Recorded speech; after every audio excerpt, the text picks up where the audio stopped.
तो दोस्तों इस वीडियो में हम बात करने वाले हैं एक फार्मा कंपनी के बारे में।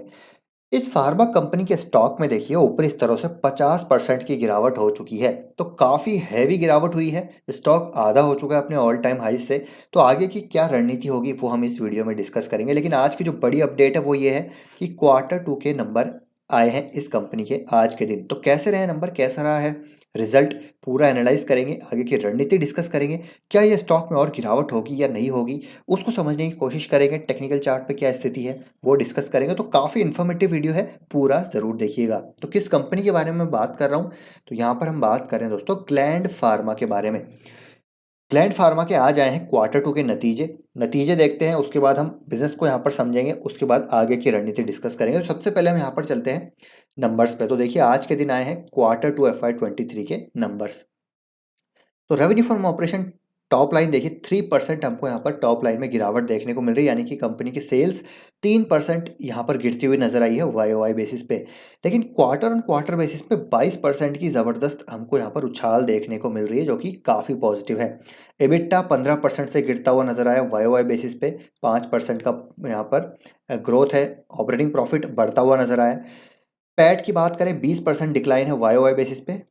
क्वार्टर ऑन क्वार्टर बेसिस पे 5% का पैट में हमको, यानी कि मुनाफे में हमको इजाफा होता हुआ देखने को मिला है। तो अगर आप वाई वाई फ्रंट पे नज़र डालेंगे तो यहाँ पर नंबर डेफिनेटली नेगेटिव हैं, लेकिन क्वार्टर ऑन क्वार्टर बेसिस पे नंबर यहाँ पर पॉजिटिव नज़र आ रहे हैं। तो इसका मतलब ये है कि कहीं ना कहीं जो इनके साथ इश्यूज चल रहे थे, सप्लाई साइड इश्यूज चल रहे थे, जो सिरिंजेस की शॉर्टेजेस थी, जो पिछले 3-4 क्वार्टर से लगातार देखने को मिल रही थी, वो अभी यहाँ पर नॉर्मलाइज होती हुई नजर आ रही है। तो क्वार्टर ऑन क्वार्टर बेसिस पे कंपनी की जो टॉप लाइन है, ऑपरेटिंग प्रॉफिट है और पैट है, यहाँ पर बढ़ते हुए नजर आ रहे हैं।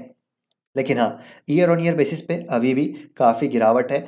हाई बेस था पिछला साल, उससे पिछला साल कोविड जो जहाँ पर जो इनके मॉलिक्यूल्स थे उनकी काफ़ी ज़्यादा यहाँ पर ग्रोथ थी, जिसकी वजह से बेस काफ़ी बड़ा हो गया था। अभी यहाँ पर हमको वो उस बेस का यहाँ पर इम्पैक्ट देखने को मिल रहा है। लेकिन मेरे हिसाब से पॉजिटिव ये है कि जो इश्यूज चल रहे थे कंपनी के साथ वो सुधरते हुए नज़र आ रहे हैं। तो यहाँ पर नए देखिए, they are remain confident of their launch pipeline that will ensure sustainable growth. We are seeing positive moment in our biologics biosimilar CDMO business.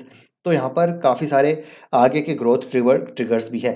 लेकिन अब मेन क्वेश्चन है कि क्या स्टॉक में गिरावट होगी या स्टॉक भागेगा।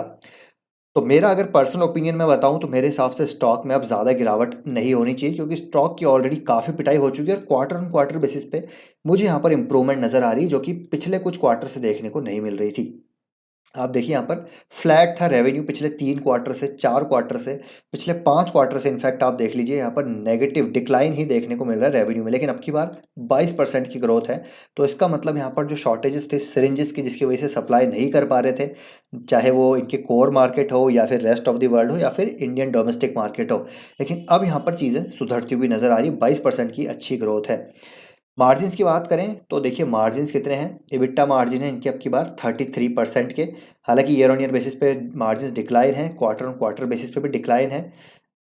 तो यहाँ पर मार्जिन्स भी यहाँ पर 33% मेंटेन किए हैं, जो कि मैनेजमेंट ने पिछली कॉन कॉल में बोला था कि ये मार्जिन्स 33 से 35% मेंटेन करेंगे। तो ये भी पॉजिटिव है कि मार्जिन्स यहाँ पर 33% मेंटेन होते हुए नजर आए हैं। और ग्रॉस मार्जिन्स तो 50%, 55% के आसपास आई थिंक स्टेबल नज़र आ रहे हैं। तो ये भी एक पॉजिटिव है। तो मेरे ख्याल से स्टॉक का प्राइस देखिए अगर करेक्ट होता है, बाकी मार्केट सुप्रीम है, अगर ये करेक्ट होता है तो यहाँ पर बाइंग होती हुई नजर आएगी, क्योंकि अपने ऑलमोस्ट आईपीओ का जो यहाँ पर लिस्टिंग थी उसी प्राइस के आसपास ये स्टॉक आ जाएगा। अगर मैं थोड़ा सा यहाँ पर बड़ा करूँ तो देखिए एक काइंड ऑफ पैटर्न यहाँ पर नज़र आ रहा है। तो यहाँ पर ये पहले अप ट्रेंड में आता है स्टॉक, देखिए अप ट्रेंड में स्टॉक आया, फिर यहाँ पर हमको गिरावट देखने को मिल जाती है, फिर स्टॉक अप ट्रेंड में आया, तो हो सकता है यहाँ पर हमको गिरावट देखने को मिल जाए। अगर मार्केट को पसंद आए तो ये यहाँ पर ब्रेकआउट हो सकता है इस चैनल पैटर्न का।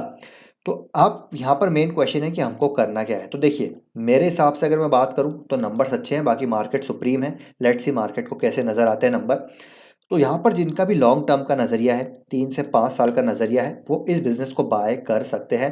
अगर आप ऊपरी स्तरों पे फँसे हुए हैं, तो आप यहाँ पर एवरेज कर सकते हैं। फ्रेश इन्वेस्टमेंट करना चाहते हैं, तब भी कर सकते हैं, क्योंकि जिस प्रकार की इस कंपनी की ग्रोथ है, अगर आप देखिए ग्रोथ पिछले 10 साल से 28% की प्रॉफिट ग्रोथ है, 24% 5 साल देखिए, सेल्स ग्रोथ देखिए गज़ब की, प्रॉफिट ग्रोथ देखिए पिछले कई सालों की गज़ब की, return on equity, return ratios काफ़ी बेहतरीन है कंपनी के। तो अगर आपका लॉन्ग टर्म का नज़रिया है, तो इस स्टॉक को आप बाय करके चल सकते हैं। देखिए, स्टॉक का प्राइस और बिजनेस दोनों अलग चीज़ है। स्टॉक के प्राइस को अगर आप बिजनेस से कंपेयर करेंगे, तो आप हमेशा यहाँ पर थोड़ा सा डिलेमा में रहेंगे। स्टॉक का प्राइस ज़रूर करेक्ट हो रहा है, because short term supply side issues हैं, सिरिंजेस की शॉर्टेज हो रही है, यहाँ पर लॉजिस्टिक्स इश्यूज हैं। इसका जो मेन है, जो एक्सपोर्ट का ही है बिजनेस, तो आपको पता है कि लॉजिस्टिक्स इश्यूज भी हैं, तो ये शॉर्ट टर्म प्रेशर है। लेकिन अगर आप बिजनेस को यहाँ पर एनालाइज करेंगे, तो बिजनेस काफ़ी अच्छा है, सुपीरियर बिजनेस मॉडल है, इंजेक्टेबल फोकस्ड कंपनी है, हाई एंट्री बैरियर है इसमें, इसको रेप्लिकेट करना आसान नहीं है, एक स्ट्रॉन्ग बिजनेस है ये, ठीक है, नीश प्रोडक्ट प्रोफाइल है, कॉम्प्लेक्स प्रोडक्ट्स कंपनी बनाती है, कंसिस्टेंट कंप्लायंस है, आज तक इनके पास कभी यूएस एफडीए ऑब्जर्वेशन नहीं आया है, रिटर्न रेशोज काफ़ी अच्छे हैं, सरप्लस कैश है कंपनी के पास, इनऑर्गेनिक ग्रोथ अपॉर्चुनिटीज कंपनी तलाश कर रही है, स्ट्रॉन्ग पेरेंटेज है, इस ग्लोबल स्केल पे कंपनी काम करती है। तो काफ़ी ज़बरदस्त ये कंपनी है, जो कंपनी की जो ग्रोथ है वो देखिए क्या गज़ब की ग्रोथ है। तो मेरे ख्याल से अगर आपको लॉन्ग टर्म का फोकस इस कंपनी में रखना है, तो आप ज़रूर रख सकते हैं। शॉर्ट टर्म इश्यूज रह सकते हैं, तो आप इसमें क्या कर सकते हैं, शॉर्ट टर्म वाले एक बार ट्रेंड रिवर्सल होने दीजिए, 200 डे मूविंग एवरेज के ऊपर आने दीजिए इस स्टॉक को, ट्रेंड रिवर्सल हो जाएगा तब आप बाय कर लीजिएगा। लेकिन जिनका लॉन्ग टर्म का नज़रिया है, मेरे ख्याल से इस प्राइस पे वैल्यू नज़र आ रही है ग्लैंड फार्मा में। अगर और गिरावट होती है, तो और अट्रैक्टिव ये स्टॉक यहाँ से हो जाएगा, क्योंकि कंपनी के ग्रोथ आउटलुक भी अच्छे हैं। ग्रोथ आउटलुक बताऊं तो देखिए, कंपनी जोग्राफिक एक्सपेंशन कर रही है, ठीक है, चाइना में ये उतरने की कोशिश कर रहे हैं, जहाँ पर बेसिकली ये they are building a base for China in the generic market, जहाँ पर इनकी पेरेंटेज इनके लिए काफ़ी काम आएगी। साउथ अफ्रीका, कजाकिस्तान में ये एक्सपेंड कर रहे हैं, अपना पेनिट्रेशन बढ़ा रहे हैं, rest of the world market को और यहाँ पर एक्सपेंड कर रहे हैं। पोर्टफोलियो डेवलपमेंट, काफ़ी सारे न्यू प्रोडक्ट अप्रूवल इनको इस बार मिले हैं, लॉन्च ऑलरेडी कर दिया। आई थिंक 6 मॉलिक्यूल्स इन्होंने अब की बार लॉन्च किए हैं, जिनका रेवेन्यू अगले क्वार्टर्स में आता हुआ नजर आएगा। कैपेसिटी एक्सपेंशन अपना कर रहे हैं, देखिए यहाँ पर बायोसिमिलर सीडीएमओ बिजनेस में काफ़ी अच्छा इनको ट्रैक्शन आता हुआ देखने को मिल रहा है। जो एग्जिस्टिंग पार्टनर्स हैं, वो काफ़ी इंटरेस्ट दिखा रहे हैं और अपनी कैपेबिलिटीज़ को बढ़ा रहे हैं, कैपेसिटी एक्सपेंशन कर रहे हैं, बैकवर्ड इंटीग्रेशन पे कंपनी काम कर रही है, ठीक है। सेवरल कस्टमर विजिट्स यहाँ पर H1 FY23 में इन्होंने कंप्लीट की है, and few of those have move to the stage of commercial negotiation. तो देखिए, इस स्पेस में भी काफ़ी आ रहा है यहाँ पर ट्रैक्शन, और ये जो है हाई मार्जिन बिजनेस है बायोसिमिलर सीडीएमओ वाला। तो मैनेजमेंट का कहना है कि मार्जिन यहाँ पर इंप्रूव होते हुए नजर आते हैं फ्यूचर में, और अपनी कैपेबिलिटी को अपनी बढ़ा रहे हैं, ठीक है, अपनी कैपेसिटीज़ को बढ़ा रहे हैं, प्रोडक्ट पोर्टफोलियो एक्सपेंशन कर रहे हैं, कॉम्प्लेक्स प्रोडक्ट पोर्टफोलियो लॉन्च कर रहे हैं। तो जैसे यहाँ पर इंजेक्टेबल वापस से सप्लाई साइड इश्यूज जो है नॉर्मलाइज होंगे, तो इनका ये वाला बिजनेस फायर करता हुआ नजर आएगा, ऐसा मेरा मानना है। तो आप अपनी रिसर्च स्टडी ज़रूर कीजिए। तो मेरे हिसाब से इस बिज़नेस को आप इस लेवल पे बाय कर सकते हैं। हालांकि देखिए, स्टॉक में काफ़ी करेक्शन है, और करेक्शन के बाद यहाँ पर इंप्रूवमेंट आ रही है क्वार्टर ऑन क्वार्टर बेसिस पे। तो मुझे लग रहा है यहाँ से स्टॉक अब ऊपर जाना चाहिए, या फिर थोड़ा कंसोलिडेट करेगा, बेस बनाएगा, उसके बाद ऊपर जाएगा। तो ये है दोस्तों एनालिसिस ग्लैंड फार्मा के रिगार्डिंग। आपका क्या मानना है नंबर्स को लेकर, आपका क्या ओपिनियन है बिजनेस को लेकर, वो आप कमेंट बॉक्स में ज़रूर शेयर कर सकते हैं।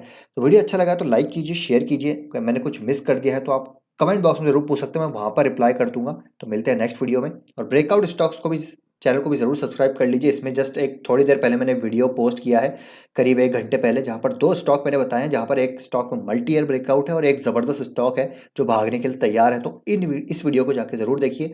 ब्रेकआउट स्टॉक चैनल को भी ज़रूर सब्सक्राइब कर लीजिए। तो मिलते हैं दोस्तों नेक्स्ट वीडियो में। Till then take care, bye bye.